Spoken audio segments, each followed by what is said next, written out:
Hello, everyone, and welcome to the Belgian Football Podcast. My name's Scott Coyne, and I'll be your host for this episode. And joining me to review the week in Belgian football is the one and only, our very own one and only, Mr. Joris Beck. What's happening, Joris? The excitement for the playoffs is rising soon, fast and quick. So, let's see how everything pans out. And let's dive into last week's action. Yeah, let's get into the guts of it, as we always do. We don't like messing about here, so we'll dive right in. Pro League Matchday 29, what happened? Well, St. Truden beat Beerschot 2-0. Kortrijk finally got a win. Finally.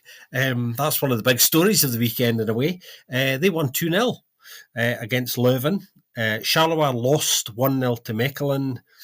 Dender lost right at the literal death of the game to Genk 1-0. The Bruges Derby finished 3-1 to Club. Westerlo beat Anderlecht 2-0. Antwerp lost 1-0 to Ghent, and Union Saint-Gilloise brushed aside Standard Liège 3-0. So we start right at the top, Joris, as we always do. Let's go to the day we wasabi Stein. Felix Mazu's St. Truden. The Canaries winning 2-0 against Beerschot. 2 wins and 2 now for Felix and the Canaries. And it was a game of 3 penalties. 2 for St. Truden, Adriano Bertoncini and Lamkelzee both scoring from the spot, and Beerschot missing a penalty. But I suppose the big story from this one is the great escape from the Canaries' point of view is still very much on. It is. I would also deem it like the game of 3 easy given penalties, at least, I guess. I feel a bit for Beerschot as well for what was it, Henderson, I guess, to even get a red card for what wasn't even a foul in my opinion. But okay, that didn't change the outcome of this game anymore, but given how late that was. But that's why I feel a bit for Henderson to still get that red for that. But it's indeed, like you said, it's the great escape still on. 2 wins in a row, indeed, for Sint-Truiden. And if they win the next one again, a big ask, of course, since I haven't checked, but it must have been a long while, and I don't think it will have happened this season that they won 3 in a row, 3 consecutive games, especially since before these 2 games they had only won 1 in, again, I don't know the exact numbers, but in 3 months or so. That's definitely something. That would be big if they win that one. They are putting a lot of pressure, at least on some other sides, and they probably would be safe. And even if not, there will be a lot of excitement, regardless of who is going to be ending up there after next weekend. But for that, I guess the teams going down are quite certain, straight ones. But for that playoff spot against the Challenger Pro League, team with the winner of that their playoff, that is at least becoming very exciting because everything is so tight there. At that point, we'll talk about that again when we're talking about Standard. So at the very end of this episode, it's a little cliffhanger there, but definitely something to. Everything is so close in that part of the classification. Beerschot, of course. This is really definitely their end of the season. Of all the hopes, there was already like a 0.1% hope. Maybe it's still too much, but they're not gonna stay in the league for another year. And now one stat that also doesn't help with that. I'm not saying it would have meant a world of difference on the whole season, but they missed 4 out of their 5 penalties. That's a statistic you don't often see. You have sometimes sides who go in a bad spell with penalties. Genk has done that as well. Anderlecht had it, I guess, 10 years ago or so as well, like a infamously bad spell with penalties, but missing 4 out of 5, that's really very bad. The first penalty for talking about penalties as well, still for Sint-Truiden, that, or for Beerschot as well, again, like the reverse statistic, maybe Sint-Truiden already conceded 10 penalties, and this was the first one that was saved. I think it was the 9th against Kokubo, and then there was another one against who else was in goal at that time. But yeah, that it's good that he saved it. So finally, that stat is a bit erased, but they are conceding too many. That's also clear. But in this game, they didn't concede most, and they did convert theirs. So I guess they also did deserve the win in the end. It was it was not the most exciting game, but they just about did enough. And yeah, they did need these soft penalties maybe, but yeah, I mean, looking bright for Sint-Truiden for now. How things can change inside 8 days. Yeah, it's funny, and there's some wild stats around both of these sides. We know going into the final regular weekend next weekend, if St Truden can beat Leuven, then there's a reasonably high probability, and I feel kind of quite optimistic that they might actually do that and they might achieve the Great Escape.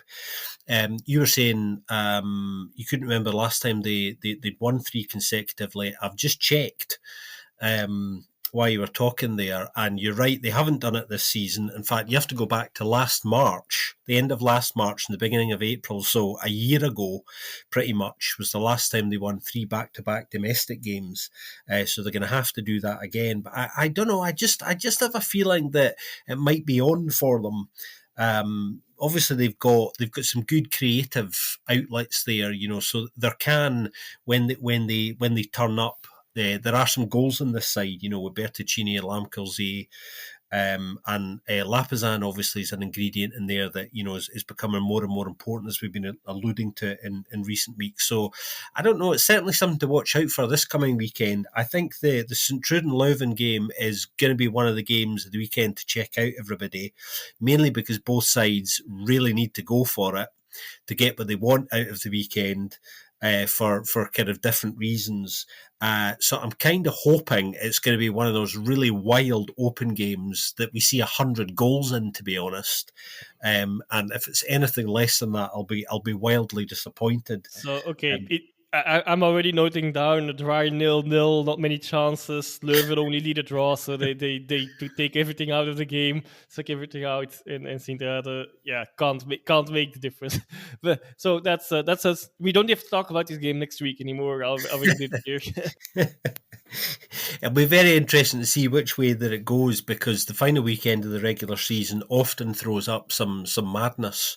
It certainly did for Leuven that time last year as well, with them saving themselves on the final weekend of the regular season as well, which they're going to have to try and do again in a different way. Speaking of them, their games next on our schedule.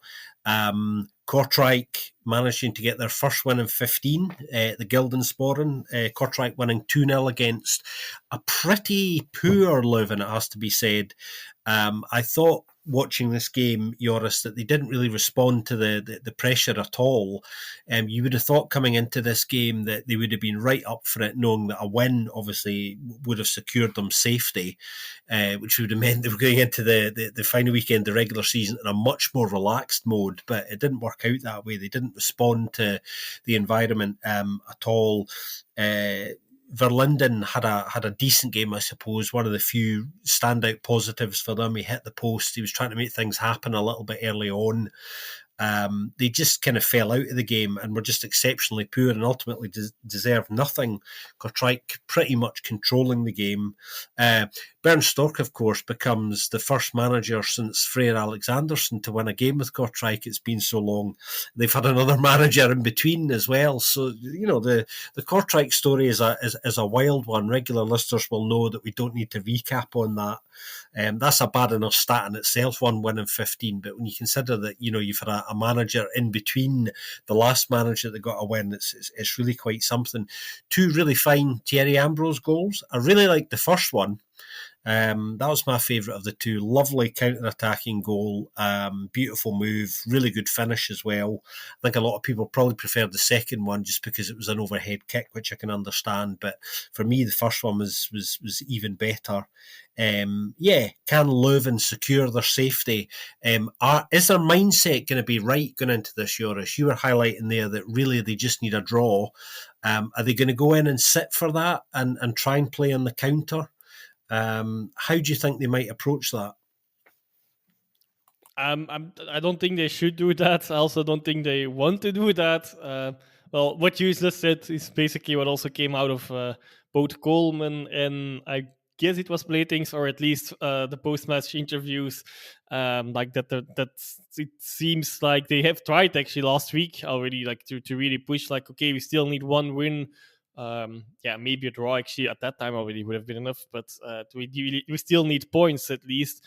And it looks like that message didn't completely get through to the whole squad, and they will be hoping that this result will give that negative shock effect for them this week to put everyone on focus, and get them ready for that decisive game.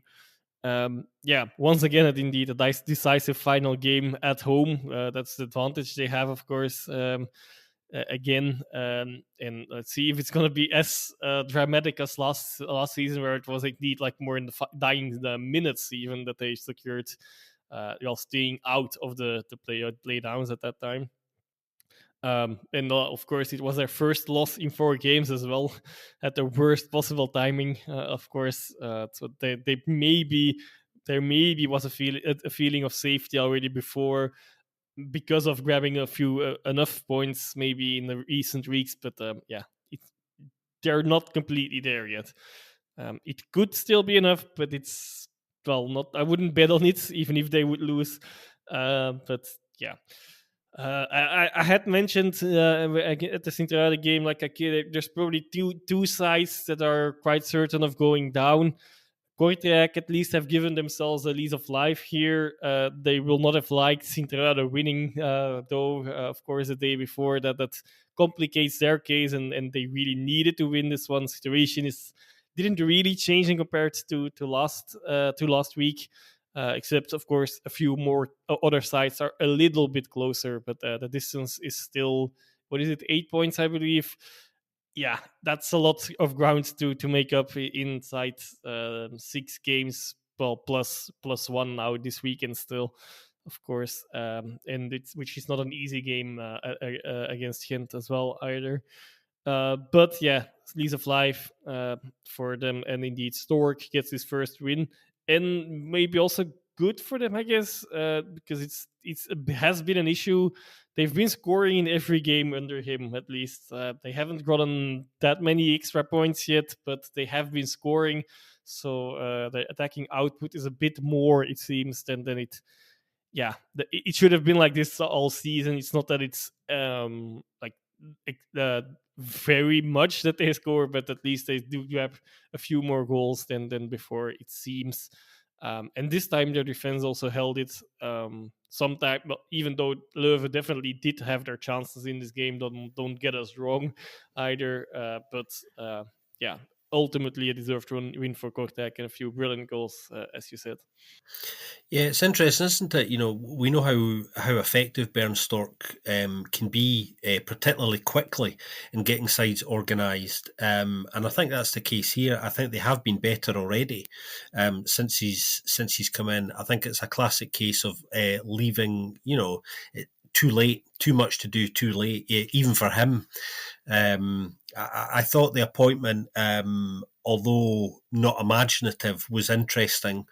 That one, even, and I thought, well, is even he going to be able to pull this off again? Because he does obviously has a reputation in his career of being able to dig sides out of really dire situations. I just felt when he came in that it might be too much this time, and I still think that absolutely is going to be the case.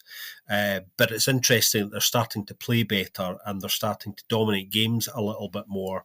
And I think they would probably be wise. I'm looking a little bit ahead in my own crystal ball here, but I think them going down, which I think, much like Beershot, is almost certain, and it's just really a matter of time. I think the wise thing would be to try and keep him on board next year. I think. His contract is only till the end of the season, but they could do far worse than keeping him there, because I think he would quite like to stay as well. Speaking of staying, a side that will be staying in the Pro League next season that have saved themselves are Mechelen. They went to Charleroi, the Stade du Pays, won 1-0. It wasn't pretty. It wasn't particularly effective. They got a little bit of luck to get their goal as well, but they managed to do it. And they go into the final weekend a little bit more relaxed. The tension has kind of been taken out of recent weeks.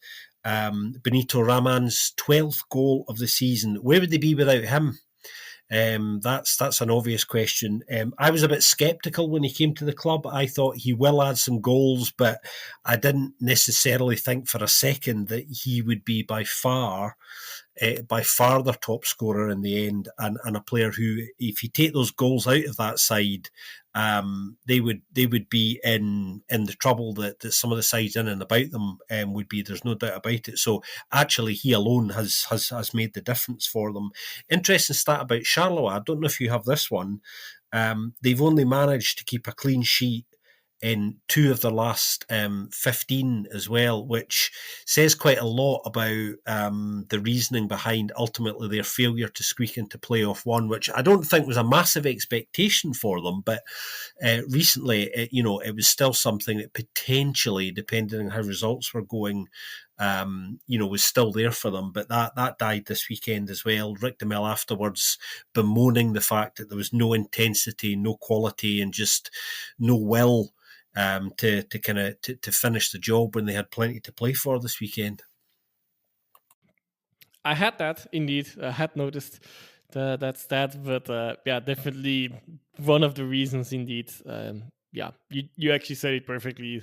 Why they are not in the playoffs and in Champions playoffs, or closer to it at least, still in the running maybe, but not, and that's one thing, and also why they recently had the switch of a goalkeeper, I guess, as well, can be explained through that. Whether it had much of an effect, difficult to say, I guess, although Kone had made a few mistakes, of course, prior to the change.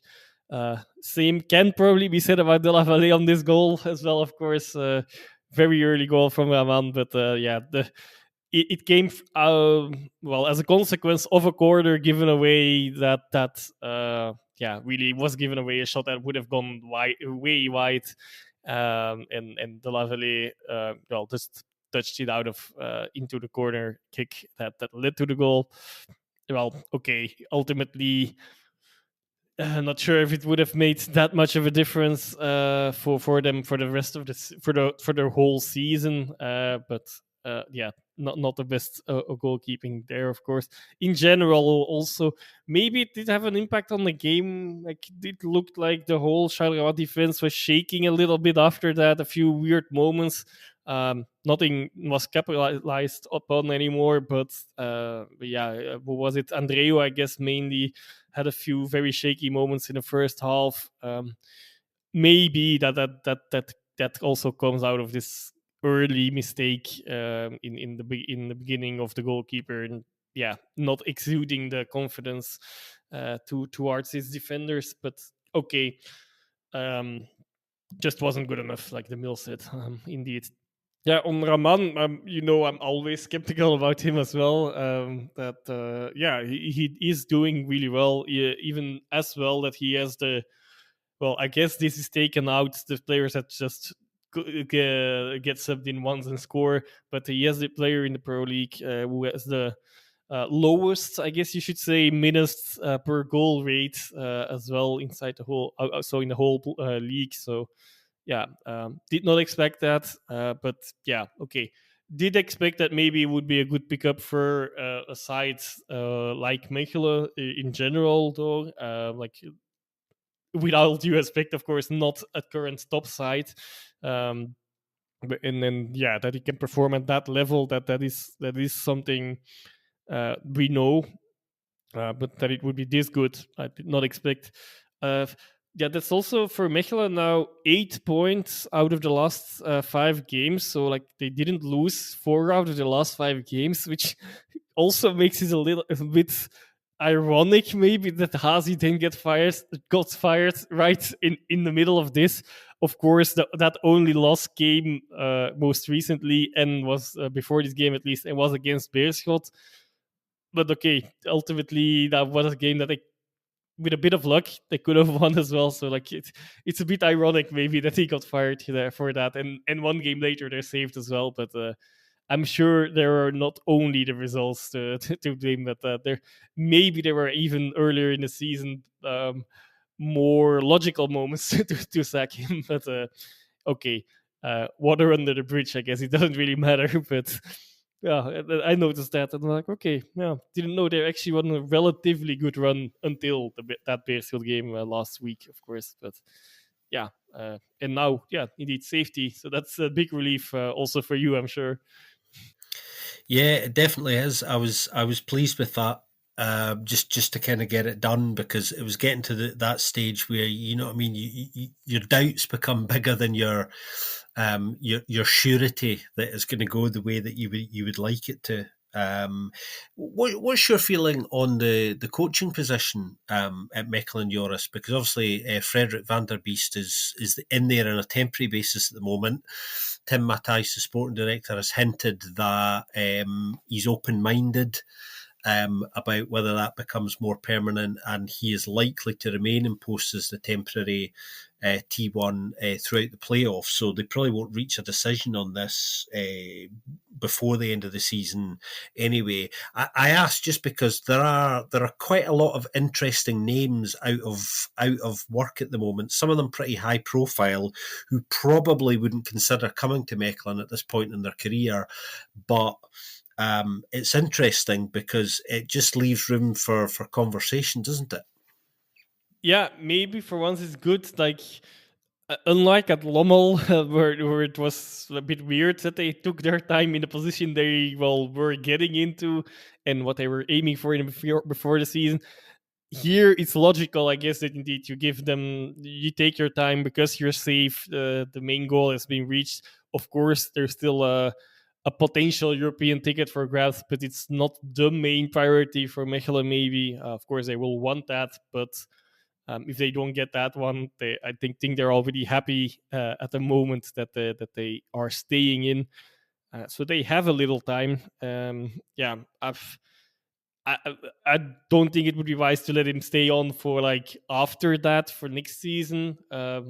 Based on what I know of him, but well, of course, and also, I mean, I think he is actually quite a decent T2. Yeah, to let him go back to that position, maybe under whoever that new manager would be. The main issue will be money, I guess. That's another topic. Okay, yeah, there are some high-profile names. Mechelen is an interesting club, I guess, and for many reasons. Anyway, and a relatively big name still, but not as big as before. And yeah, we all know that the financials are not always so easy with them. So that's maybe a potential block for some of those high-profile names. There are, of course, the links with Franke. Well, would he return there?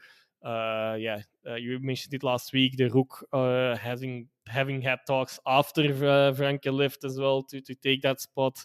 Who now well probably wants some time as well. So that's also, of course, the thing. Like if there's managers that have been fired recently and they want to take their time, well, Mechelen can give them that, and they can get those talks done a little later in than they usually would in the middle of a season, I suppose. But yeah, I these are a lot of words for not saying anything. I know. I have no idea what they will end up with. I feel like the financials are going to be a very important factor, though, and yeah, and they're not in their favor of Mechelen, I guess. Yeah, that's right. Obviously, there was the big payout, the big tax settlement as well, not too long ago, where they paid out quite a lot of money that they'd set aside, they had prepared for, I think, but that's going to leave a relative hole in the budget. that they just have to swallow. So it's one of those. Watch this space, everybody, and we'll let you know more when we hear more ourselves. But there's certainly nothing imminent on that one, as Joris was saying. I think they're almost certainly gonna take their time on that. A side who don't really have too much time to take are Dender. They lost 1-0 to your side, Genk, this weekend in what was an exceptionally poor game when all's said and done. I think we should probably touch on the state of the pitch. That was a factor. We did have a bit of drama. One of the floodlights failed, which saw a big pause in the game, and amazingly, there was 27 minutes of added time throughout the course of the entire game. Obviously, we had a long period at the end of the second half as well, but 27 minutes of added time across this game, almost, well, two and a half games almost.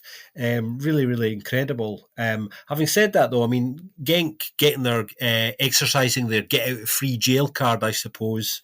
When we were watching this one, I said to you live, I said, what a decision that is to get a VAR handball. 99 minutes into a game is, quite something. I think it was the right decision. I don't think anyone's really disputing that. It's one of those where the camera actually, interestingly, panned on to Vincent Everard, who was sitting in the dugout. Of course he was. And you could literally see him shrinking into his seat. The only thing he didn't do was have his head in his hands.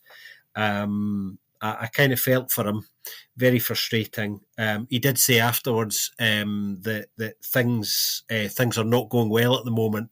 I don't know whether he was alluding to a growing injury list and a growing suspension list as well, which going into the final weekend where they really need something to happen for them isn't ideal. But you start to get a bit worried for them now. Yeah, and ultimately, maybe they are the biggest winners of, second biggest winners of Mechelen being saved before this last game, since that is their next and final opponent.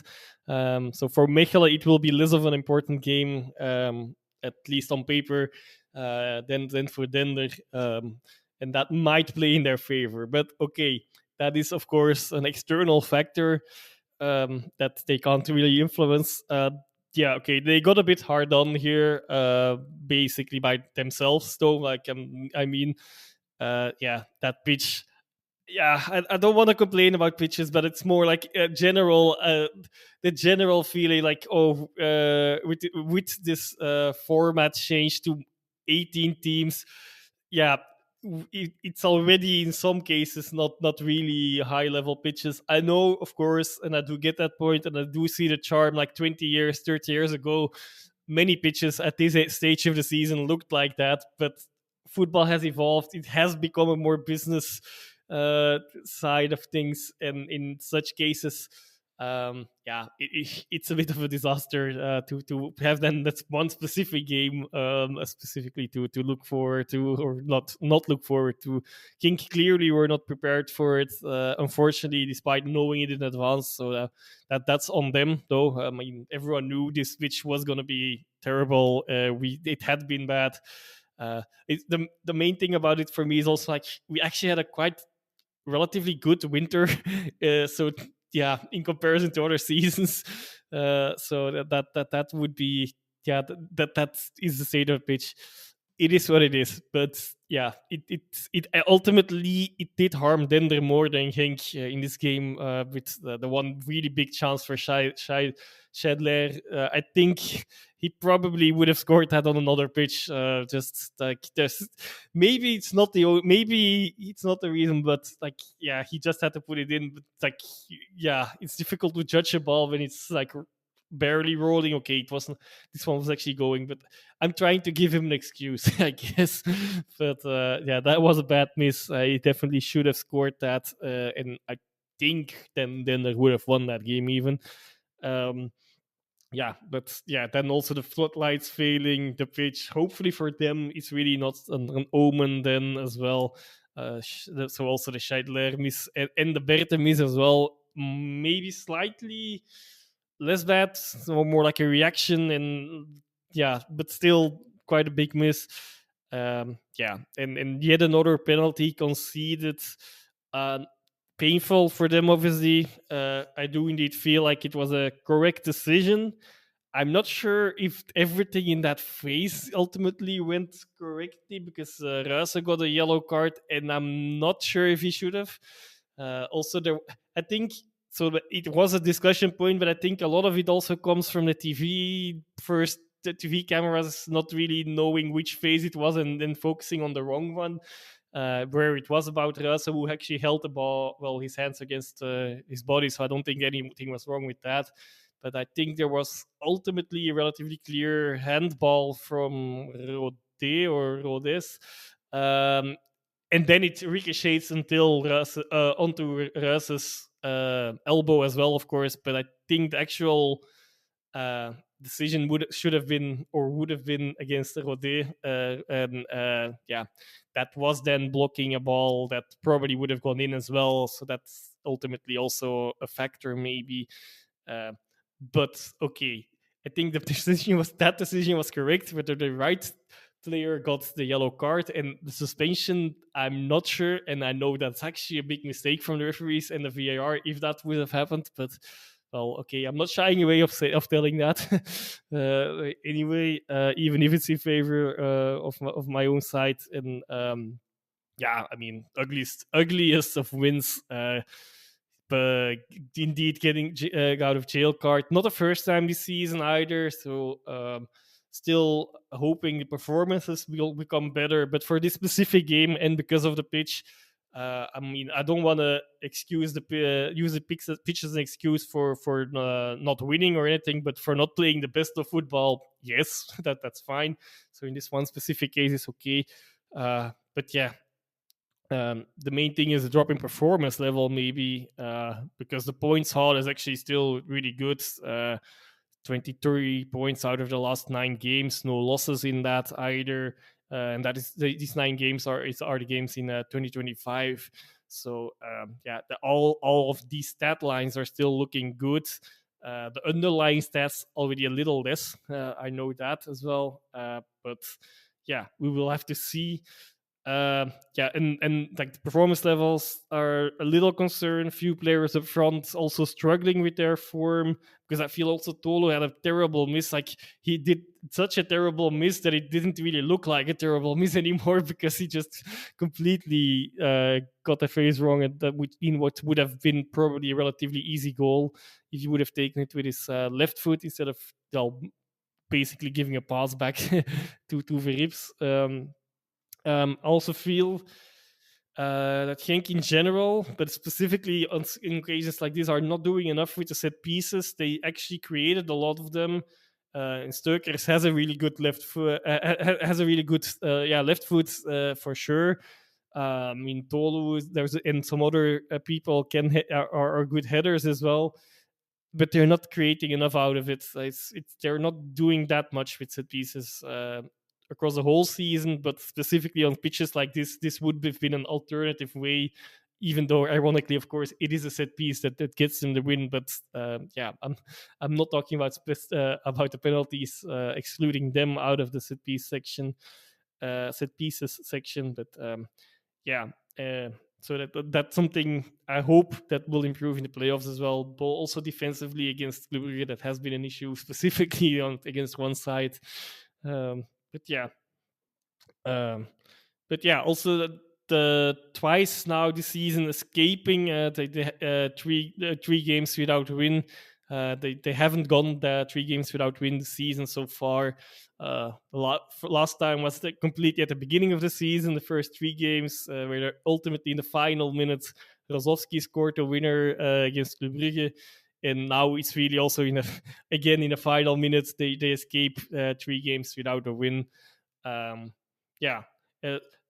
a relatively positive note, maybe though, even though this game it was definitely partially with a lot of luck as well, but they are conceding less than the beginning of the season, so that might be crucial on a positive side of things for Genk as well, of course. Yeah, you mentioned your boys and them underachieving set pieces. Only six goals of the 53 this season are from set pieces. So you're right, definitely not good enough in that sense. Torsten Fink said something interesting after this game where he was talking about the exact quote. Actually, I've written it down. I like to go and write down all the interesting post-match quotes every week before we record. He said it's about being right mentally now.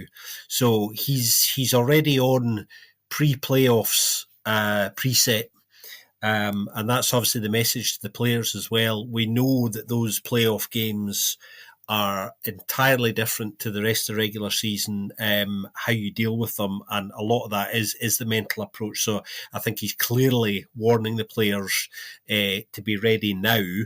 Obviously, there'll be that slight break after next weekend before they start, as there always is. But I think he wants them to be on it, right now. So he was making that point publicly, which I thought was very interesting. Thinking ahead, one other bit of good news, obviously for your side, is the confirmation. Captain Fantastic Brian Aaron signing a new contract, 328 appearances, I think, something in the region of that already. He has been there his entire career. It looks like he's almost certainly going to finish his career there as well. Not certain yet, but it's certainly looking that way already. He's been speaking again about being very happy in Belgium and not wanting to go anywhere else. So a similar situation in terms of a player lots of people admire, who's very happy at a club. Doesn't want to leave that club and certainly doesn't have much interest in leaving Belgium. Shades of Hans van Aken there, another player who obviously has played for more than one club, but isn't interested in the other interest in the move, and that's a bit of good news. Probably at the ideal point in the season. Yeah, well, I think most likely, since it's this player and the club, it's not a complete coincidence when they say it. It would have been nice if they would have put it after 322 games, though. Like that's the metrical number, so that they were close to it. They could have tried, but maybe the timing was not right there. Maybe things indeed accelerated now, because probably that game would have been during January window where there will have been other priorities. But uh, yeah, definitely really good news. Maybe it would have been even better in the playoffs as well. But like the playoffs for Genk probably start this weekend, unofficially at least, with a crucial home game against Union, which can put some things into like I I'm talking about that game already for 5 weeks. I think now that it's a crucial game to swing the chances for both sides a little bit, and see where everyone's standing. Other positive news maybe still is like during that break, it's also an international break. Karetz has got his first call up. Rokodare got his first call up. Bangura got his first call up. I mean, hopefully that lifts them a little bit in their confidence again. Again, a thing that can go both ways. One, they could get injured, of course. Two, they are a bit away from the squad as well in a period where you can have a little more time to work together. But I think in Genk's case that should be less of an issue than with the sides that have played in Europe this season. Plus, they will also have their cases like that. But yeah, I'm hoping for confidence and morale boost for those players and no injuries. For fingers crossed. Now, we did have a derby this weekend as well, and we love a derby. Who doesn't love a derby? The Bruges derby, a much underrated derby, it has to be said. Well, we always say that anyway, so we're going to say it again. A little bit of spice in this one, and in the aftermath, in a way that there isn't always around this game, which is interesting. Obviously, both clubs coming into this one off the back of really disappointing European results as well. Cercle losing 3-0 in Poland to Jagiellonia Białystok. Got a lot to do this week. Let's see if they can turn it around. Nothing to lose, really, I suppose. And obviously, Club having their own disappointing result against Aston Villa, losing 3-1. Club setting out, flying out to Birmingham this morning ahead of the game tomorrow. And again, they've really just got to go for it and see what happens. So both came into this derby needing a result.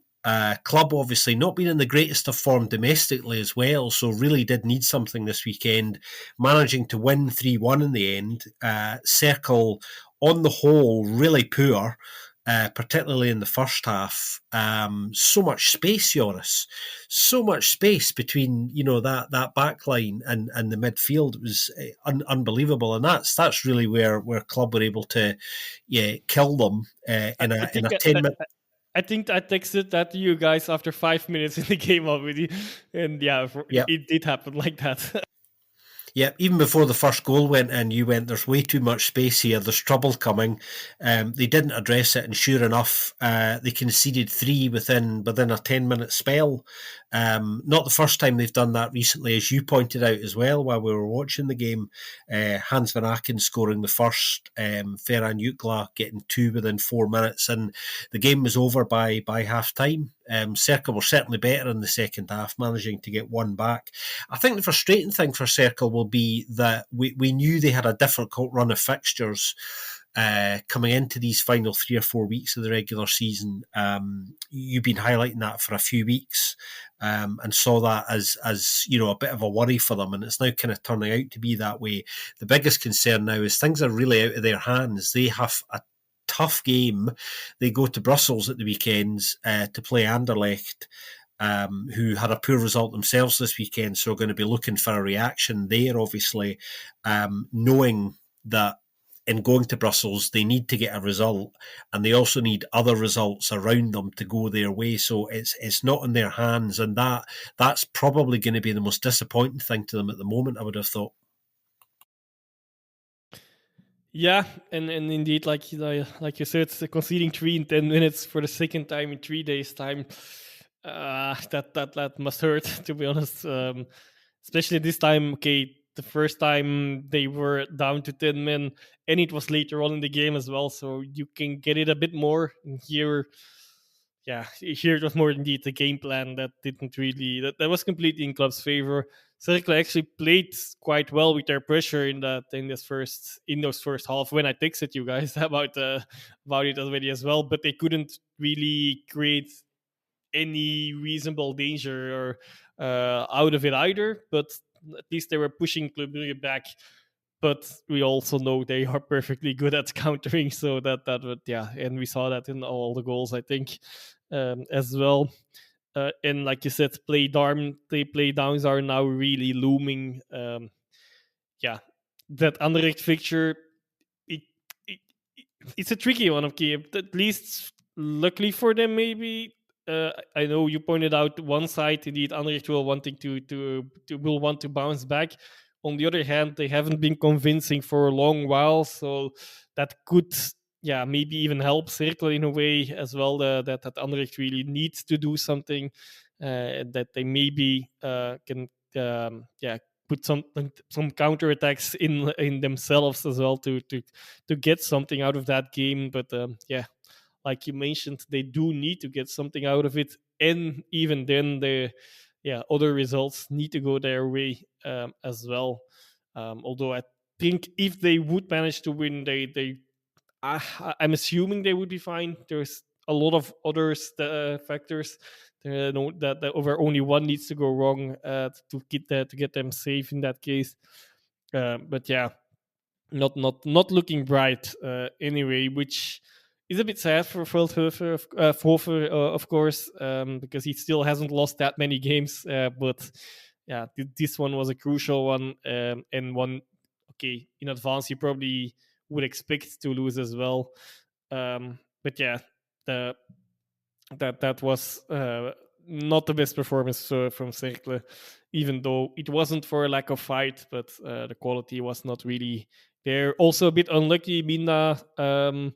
Yeah, getting on in the second half, I believe, but also getting an injury, so that didn't look great either. Had to be taken off again quite soon in the game. Yeah, no. I don't have an injury update on that, but I hope it's not too bad for them, because they can use everyone at these still busy times for them. Yeah. Club Brugge, yeah, first win in 4 league games, so they indeed, like you mentioned, did need that win. They haven't been in a bad form in performance levels necessarily, but yeah, not getting the points. Here they did. Yeah, and Jutgla finding really, like you touched on this already a few weeks ago already as well, but finding form again in a little bit like a resurrection. It really looked like he maybe would have been leaving in the January window, which is still not that long ago. But yeah, he did turn up now, and that could be crucial for their title hunt, as well as their aspirations in Europe, in what will be a very tough ask of them, of course, as well, still against Aston Villa, much like yeah, Cercles, yeah, trying to get a turnaround against the via Bialystok, against Bialystok, yeah, but both in a tough position, but maybe they can at least grab a win for a coefficient, and then hopefully one or two of them can still even manage to squeeze through.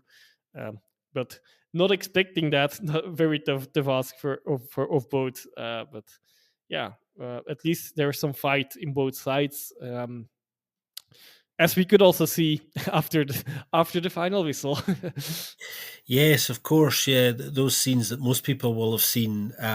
For those of you who don't know, there is a long-standing tradition. I suppose you could call it that the winning side in the Bruges derby tends to plant their flag in the centre circle, which Club went to do as the victors on this occasion.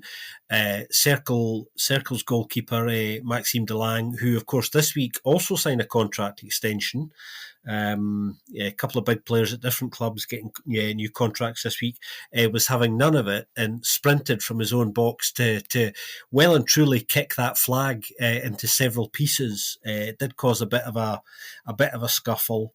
And some slightly ugly scenes. But there were other ugly scenes really around this as well. There was an incident after Maxime de Kuiper was leaving the stadium after the game and was spat on by some Circle fans. And his car had some beer thrown at it and stuff like that, I think, as well. So as I was saying in the intro to this particular game, there was a little bit more spice around this fixture than there normally is. I think the Delang scenario is an interesting one, I think, because I think that's got a bit to do with the pressure, obviously, that Circle are under as well.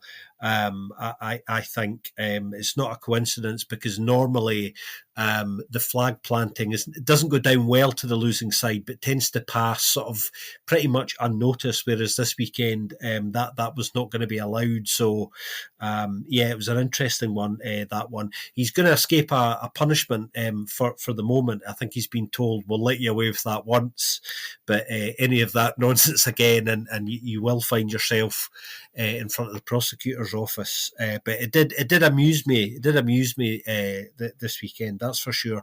We mentioned Anderlecht there. They were really disappointing this weekend. They lost 2-0 to what were quite a well motivated, positive and organised Westerlo. They managed to win 2-0 at home. Very much a deserved win. Goals from Matti Frigen and Haspelat. Haspelat's goal, pure opportunism, but also a big comedy element to it. Colin Koosman's finding himself literally blinded by the sun, misjudging that ball. And finding himself lobbed. Anderlecht, though, just incredibly poor. I know you've got one particular stat that is really quite alarming from a coaching perspective. And that's interesting because I think a certain David Hubert is unquestionably under increasing pressure now. Yeah, definitely he should be. I feel like he's a bit under protection of Van den Houten as well because it was really his appointment and he doesn't want to be under even more fire than he already is for some of the Anderlecht fans, fan base. But at some point, things are just unstoppable, I guess. And we might be approaching that point, or maybe it has been reached. At the moment, we don't have anything on his future yet, but yeah, you wouldn't be completely surprised, I guess we could say, if something were to happen in the next few days or after the next game, for sure. Yeah, they only got 2 shots on target. In this for this specific game, that's quite worrying, especially since they came late in the game as well. And I believe actually one of the shots was also a header, even, and the other one was then a shot from distance from Sagardella in injury time. In stoppage time, I believe, as well. Yeah, and they just can't put a string of victories together. Yeah, the stat you were talking about, they haven't won more than 2 games, 2 consecutive games in the league. Yeah, all season long. Still isn't the case. Won't be the case before the playoffs. And well, then the playoffs start, and they also have a very bad record against most of the playoff sides as well. So that's all not looking bright. Even when there are still some players injured that will come back, so there's still some positives, but that's more turning a negative into a positive, though. Even that, but yeah, really bad performance. One of their worst performances of the season in already, let's say, a mediocre season, and that's maybe even putting it mildly for them so far. Okay, as we know, playoffs things can turn around a bit, but it's looking more likely that it will get worse than that it will get better in the short term.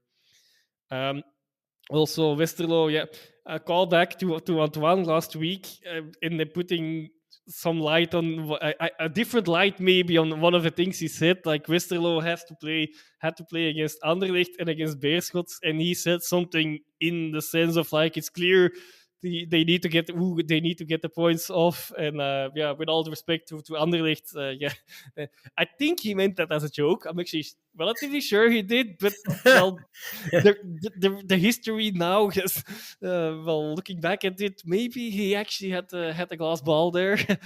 But yeah, just maybe he knew something else.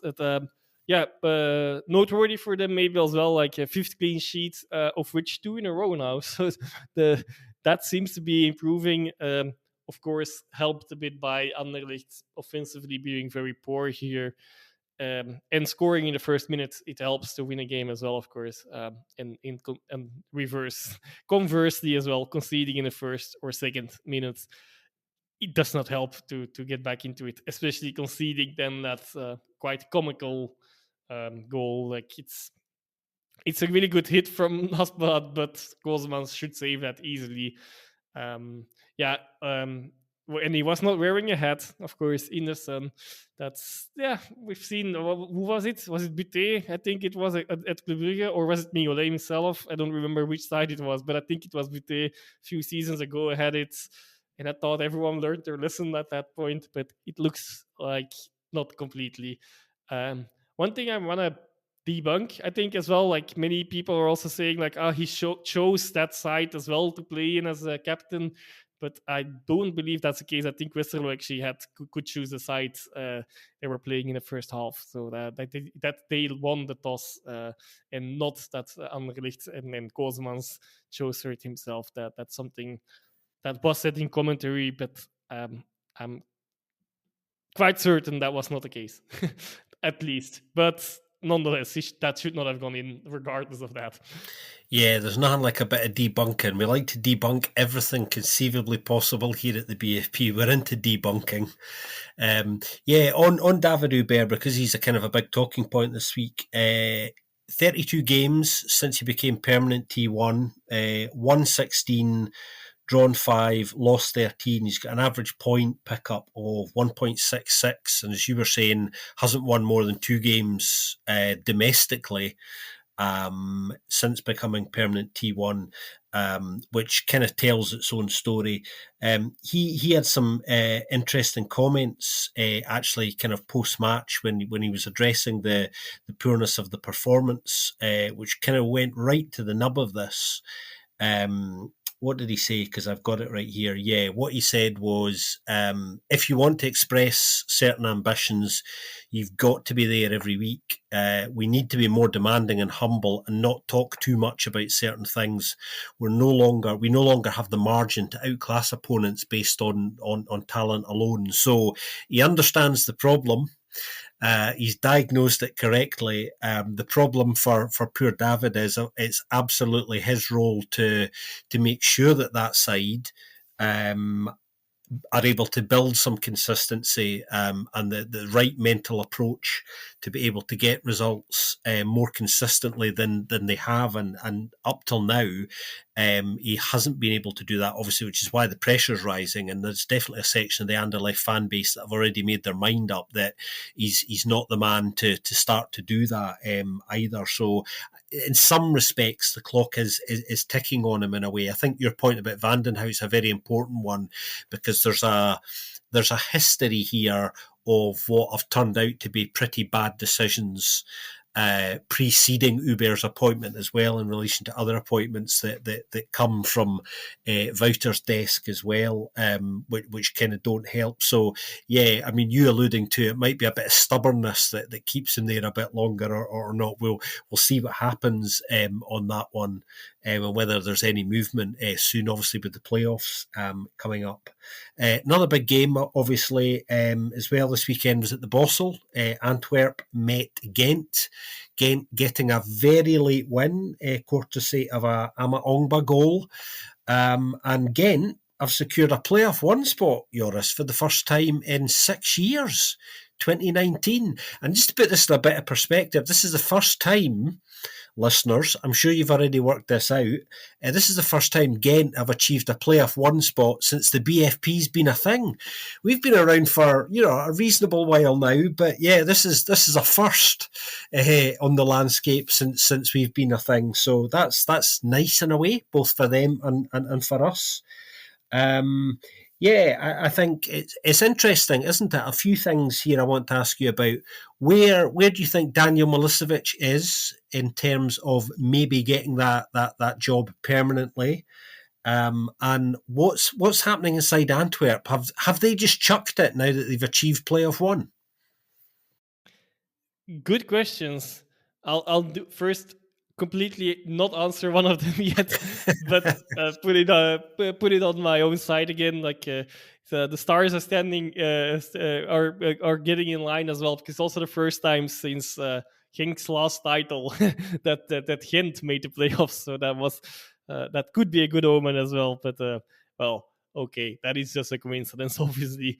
But yeah, on Antwerp, to get to your questions, well, one of the questions at least, yeah, it doesn't really look like there was a shock effect, at least with the manager change. Of course, not helped, and that's of course a bad thing. So I want to highlight that, and like, no, there's luckily no condolences needed, but some courage maybe for Uldrink, who had some kidney issues attending the championship game, the game that ultimately sealed the championship for the under 16 side of Antwerp. Congratulations for them as well.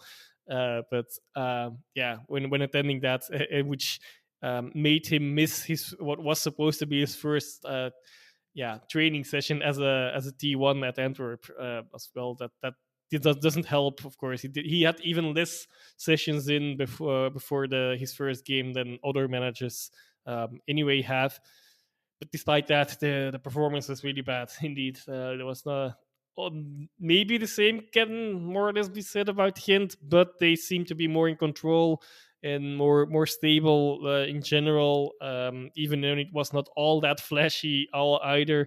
But yeah, I don't have that much on Antwerp either, to be honest. Just no shock effect. Fourth home loss, but still a good home record regardless of that. But yeah, still fourth home loss is not what you hope for, I guess. Yeah, on Gent and the Milicevic question.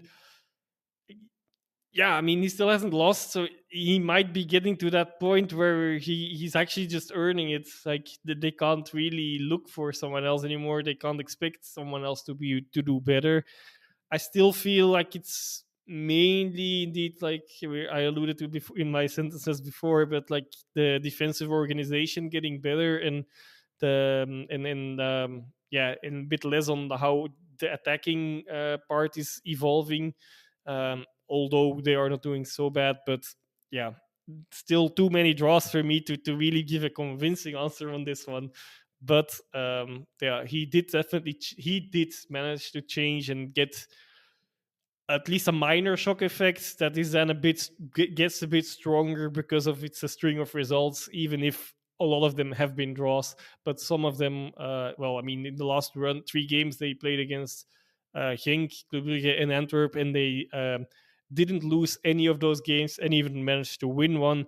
That sounds a bit too demeaning as well for to saying it like that. Just like it's a good result that they went through that streak without losing, and even getting some points back on some sides as well. Was their first win against Antwerp in 11 games as well. So then one of their bogey teams, well, maybe even their main bogey side, I would dare to say. And well, talking about the offensive part, interesting stat maybe as well, like that's now 22 players that have scored for Gent this season, which is the most of any side. Well, it's also obviously 2 complete starting 11s, so including goalkeepers. So it will be tough to get better than that. It's dull.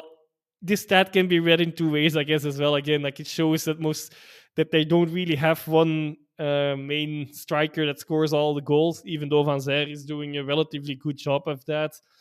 With the caveat again as well, there were I think half of his production so far have been penalties. You still need to score them, as Beerschot will definitely agree with.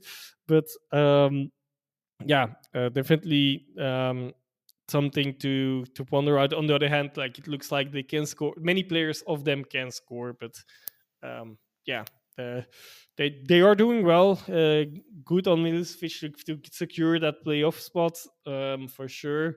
So congratulations with that. It will have been a big relief to get it done, get it over the line, and yeah. For the contract extension, I guess I would still sit on the fence a little bit longer in the playoffs as well. Maybe not. Maybe don't need to wait for the whole playoffs if it goes well, but it could give even a bigger boost, I guess, to the players if they manage to get that extension after a first good run of, I don't know, half of the playoffs. But who knows? But I would give it some more time. Yeah, let's see how Daniel responds to some real pressure. I think that's actually a good call. Speaking of pressure, get well soon to Andreas Ulderink. He does have kidney stones, apparently, which I know somebody who has had kidney stones, and I understand it's excruciating. So I can understand why he's in hospital and why he's going to need a little bit of surgery. We don't know how long he's going to be out for, but I wouldn't imagine it'd be too long. I would think, it's one of those where once the surgery's done, I think the recovery's reasonably quick. So I would expect to see him in the dugout at some stage during the playoffs. Which is maybe just as well, because at the moment that contract only runs to the end of the season as well. So there is that as well. Speaking of the end of the season, we'll move on to a game who, for one side, their season is over, really, in more ways than one. That's Standard, who they went to Brussels and were brushed aside convincingly by Union Saint-Gilloise, 3-0. Brushing aside a 10-man Standard. That obviously doesn't help you get a result, but it's one of the most difficult places to go, of course, the Park Duden. Union Saint-Gilloise now 10 points behind Genk before the points having, of course, starting to get interesting when you factor in the points having, and also the fact that the last game, regular game of the weekend, as you were alluding to earlier, was quite a big fixture.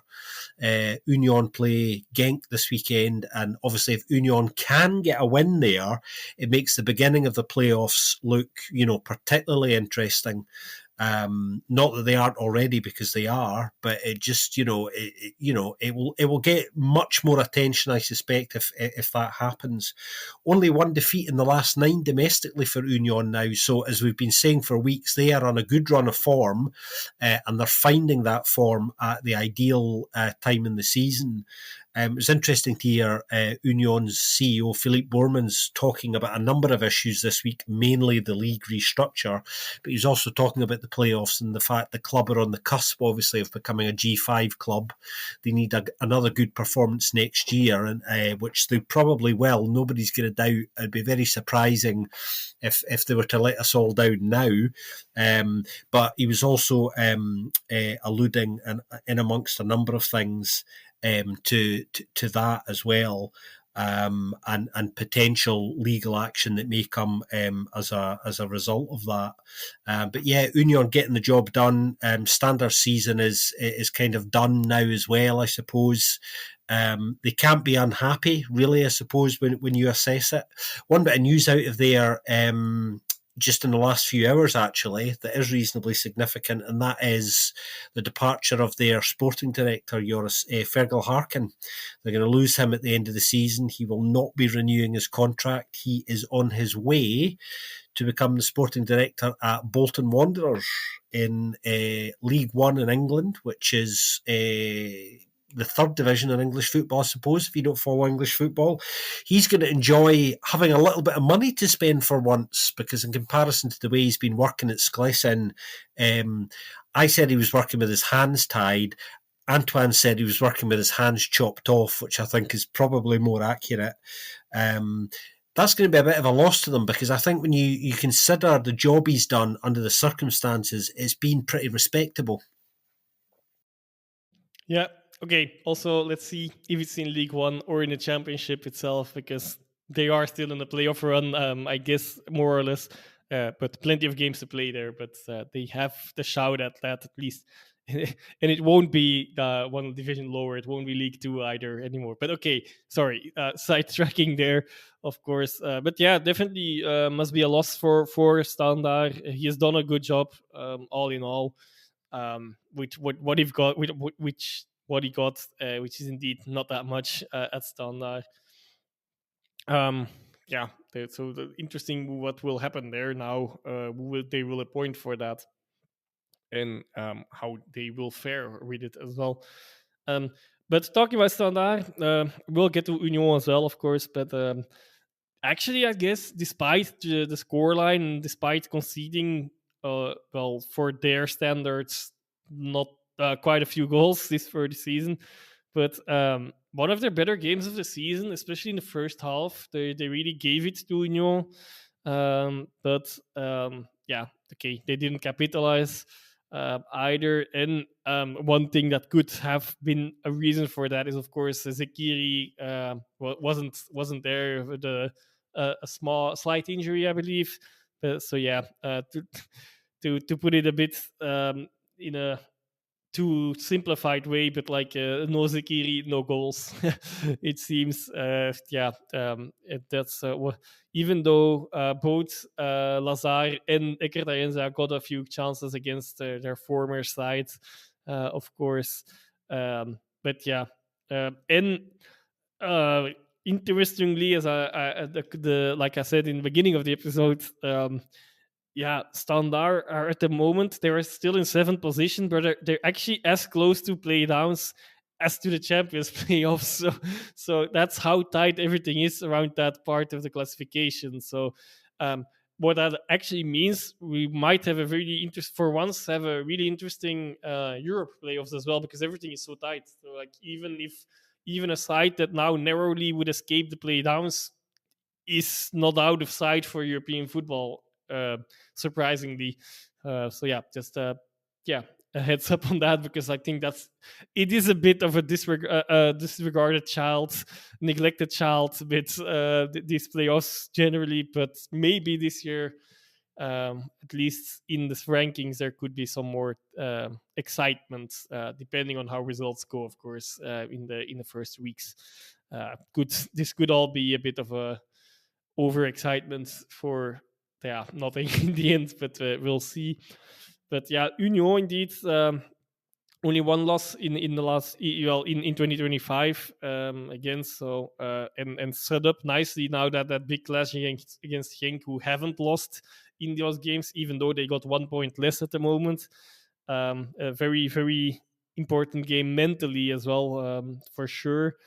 Get to that again, but yeah, okay, no, I'll talk about it now. Yes, a bit more, I guess, like since I'm on that already. Yeah, really, really, so many factors. Of course, also Genk not having lost at home this season yet. Like if they can break that streak, that will really be a down. Will break that fortress feeling of Genk and on the worst possible timing. On the other hand, if Genk would win, then they would make the difference at least to Union. Even bigger. I think it like the difference could swing between 4 points to Union and 7 points. And then Club Brugge, assuming they win, it's not a given, but assuming they win, like then around that as well. So 3 points or one, basically a difference between one game or 2 games of a margin for Genk. At least for Union against Union, and then for Club Brugge, that in all depends as well, indeed, on their result. But definitely some things to consider. A lot of weight on that game. And it looks like they have timed really well, Union, to be honest. Like there are 5 players at the moment that are on 1 card of suspension. So okay, that's also some worrying thing. So like it's good for them that they have them already for this final and important game. But of course, also depending how if this really becomes a big fighting game, that could harm their chances in the first leg of the playoffs against whoever that will be. The schedule is not there yet, of course, but that's something to see. And of course, also they haven't seen an update on Machida injury. He got off in the first half. That didn't look too good, but I haven't seen the updates. I should really pay more attention to the injury updates after the games, I think, because I always note them down, but I forget to check. But the good news, on the other hand, on the injury front is Teklap being back and already giving an assist as well for the third goal, for Ivanovic's goal, for sure. So, Union, it wasn't their best game, but they still ultimately got it over the line fairly easily. And both Ivanovic and David are now on 11 goals and 4 assists in the league. So it's a bit under the radar still, I guess, but like it looks like they actually have a good striking partnership again. It's not as much under the radar than it was a few months ago, but I still feel like okay, both now in double figures with the goals, 4 assists, both is also not bad. That's are really good stats for several strikers as well, which is a difference with other sides, even top sides as well. So interesting game coming up for sure. And for Standard, I mean, they did what they could. Also, of course, during the course of this game, they did know that Gent won, so like they were out of the race for the Champions playoffs as well. A bit weird.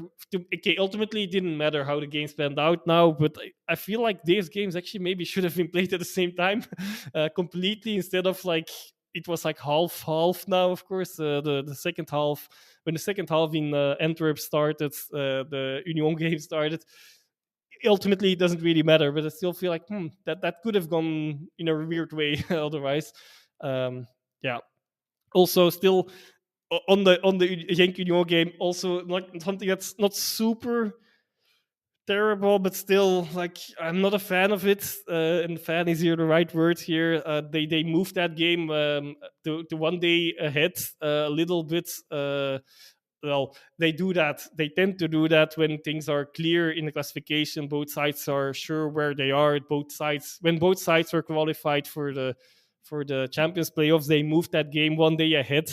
And I at least okay. So this is now more of a Genk thing, but it goes for all the fans actually. For when games like there's another game, I forgot which one that's now moved. Even now after the last weekend, just in hours. Maybe I think they moved the starting hours of the game. There might have been a standard game actually.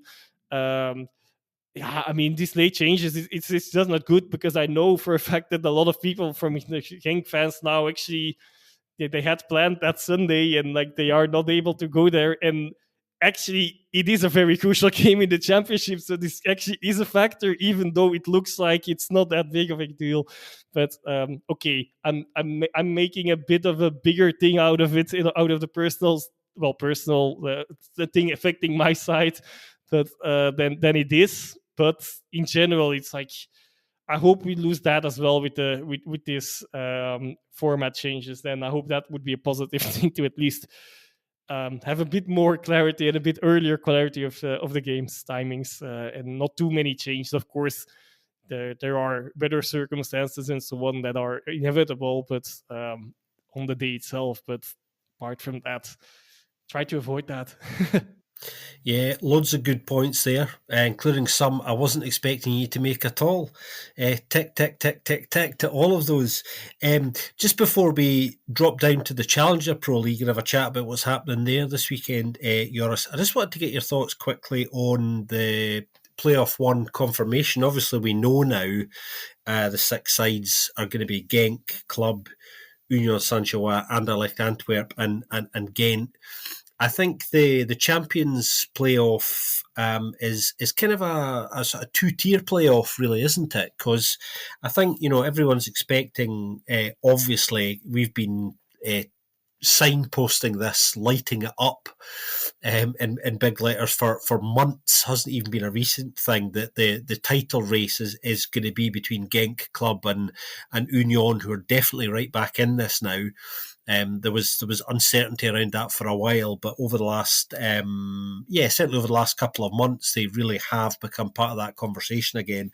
Those 3 sides really are gonna fight out for the title, and then there really is, you have Anderlecht, Antwerp, and Ghent, who nobody's really expecting to do anything, despite the fact it's still worth pointing out that those 3 sides will almost certainly still have a say, likely, in where the title does go. But it's really a 3-horse race. I think it would be fair to underline that once again. Yeah, and that might be even more important, make that one game this weekend even more important as well, depending on how much advantage Genk will have on the 2 others. And yeah, assuming, yes, I think you're right, these other sides, the other 3 sides, probably can take some points somewhere at some point, but I don't expect it too much. So yeah, that would narrow down and make the margin of error for all 3 sides against those sides smaller, and highly make the chances of Genk winning the title bigger, to be honest, because it's all in these 4 games against the 2 other opponents, then of which they would have a little buffer. How much is what we will see, how big that buffer would be. But that's something to consider as well. But also interesting, maybe in like this Gent, who is like in the final position at the moment, at least, is actually a bit on an upwards trajectory, maybe, while both Anderlecht and Antwerp are a bit topsy-turvy, shaking. One week it's a bit better than the other one. It's never really good so far, at least, but sometimes it's better, sometimes it's just really bad. It will be interesting to see if one of those sides will be able to turn it around, and who will end up with empty hands as well. But the caveat as well, of course, Anderlecht have the cup final against Club Brugge as well to have another shot at Europe as well. But I have a feeling that there's a lot of too much weight put on that game for them as well, from inside the club as well. So let's drop down now to the Challenger Pro League, which has reached Matchday 25. The playoffs there are not too far away now either. What happened down there this weekend? Well, Serang lost right at the death, 3-2 to Club Next. Lierse beat Anderlecht Futures 3-1. Eupen beat Frank Baran 3-1. Zalta lost to Lommel 1-0. Another very late goal winning that one. RFC Liège and RAL finished 1 apiece. Patro lost 2-1 to Beveren in a game that I saw a good chunk of. Not a good game, really lacking in quality, that one.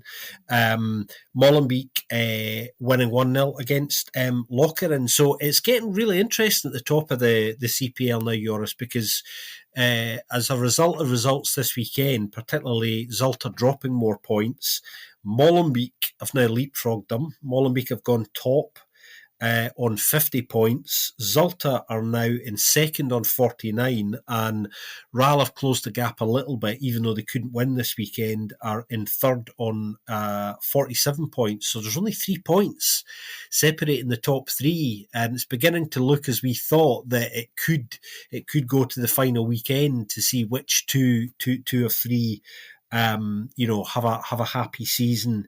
Zulte, we must talk about them for a minute. 2 defeats in their last 3.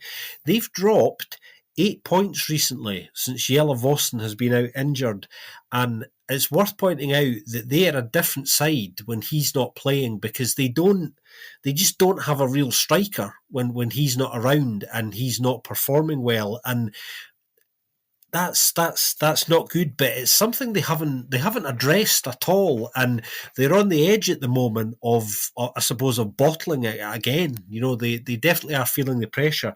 They had a number of good chances this weekend in the game against Lommel. I saw a bit of this one as well that they really should have scored from, and as we know, that's Lommel's first win in 14, who've been on a horrendous run.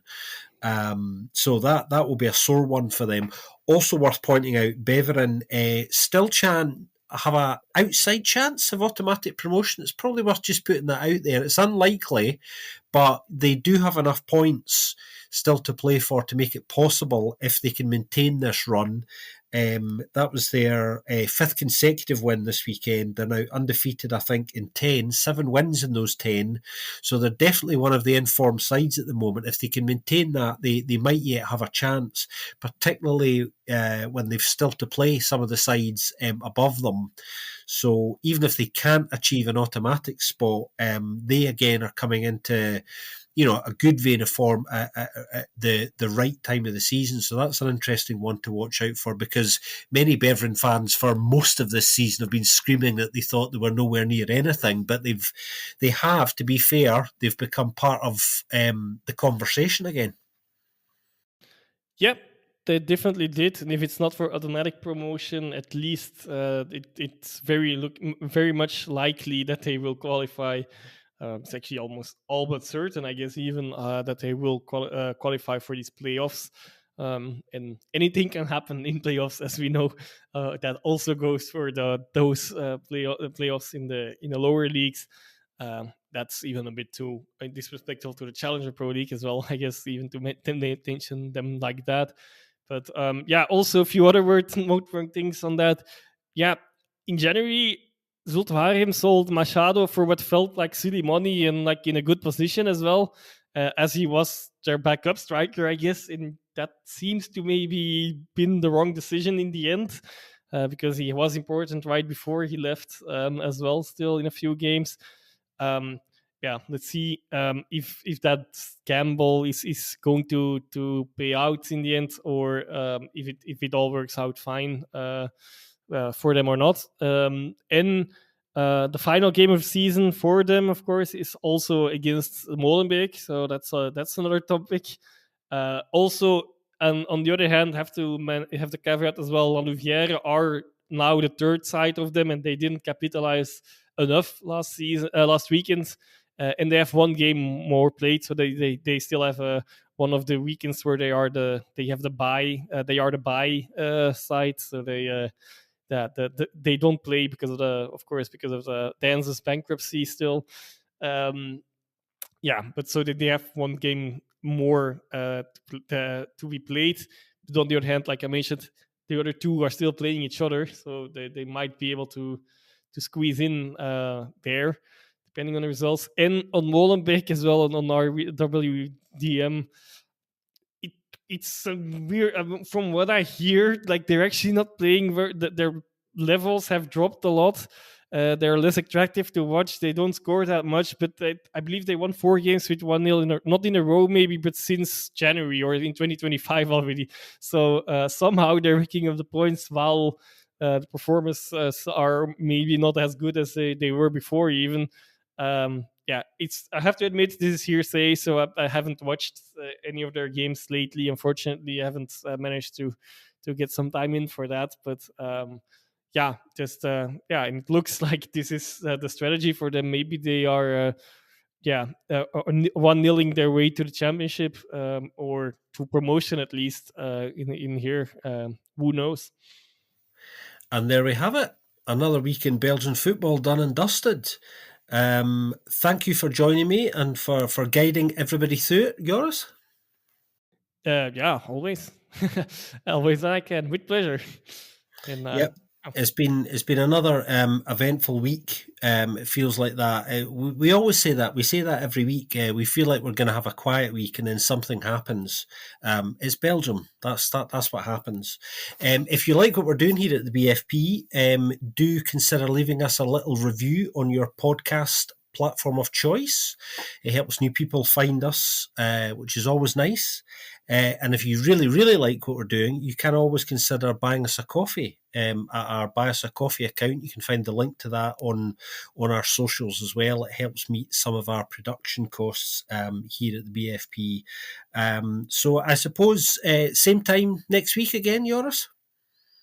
I don't know about same time, but next week for sure.